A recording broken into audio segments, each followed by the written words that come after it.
কোনো ইমাম যদি অজু ছাড়াই নামাজ পড়িয়ে থাকে এবং পরবর্তীতে ওই পিছনে নামাজ পড়া মুক্তাদিরকে জানানো সম্ভব না হয়, তাহলে কি করবে? এর উত্তর হচ্ছে অত্যন্ত জটিল মাসালা। ইমাম অজু ছাড়াই নামাজ পড়িয়েছেন অথবা নাপাক অবস্থায় নামাজ পড়িয়েছেন, কথার কথা বা তার অজু ছাড়া নামাজ হয়েছে। এখন পিছনে তো অনেক মুক্তাদি, সবাইকে খুঁজে পাওয়া সম্ভব না, তাহলে সেক্ষেত্রে কি করবে? যদি নামাজে থাকা অবস্থায় মনে আসে তাহলে নামাজ ছেড়ে দিয়ে চলে যাবে।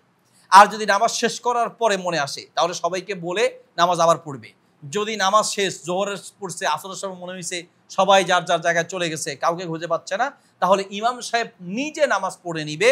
ইমামই ওই আগের যে নামাজটা তিনি অজু ছাড়া পড়িয়েছেন ওটা নিজে একা একা পড়ে নিলে বাকিদেরও নামাজ ইনশাল্লাহ হয়ে যাবে। লা তাজিরু ওয়াজিরাতুন বিজরা উখরা, একজনের পাপের বোঝা আরেকজন বহন করবে না। ভুল করছে ইমাম সাহেব, মুক্তাদির কি দোষ? অজু গেলে বেচারার গেছে, পিছনে মুক্তাদির কোনো দোষ আছে? কাজেই মুক্তাদিদের নামাজ হয়ে যাবে।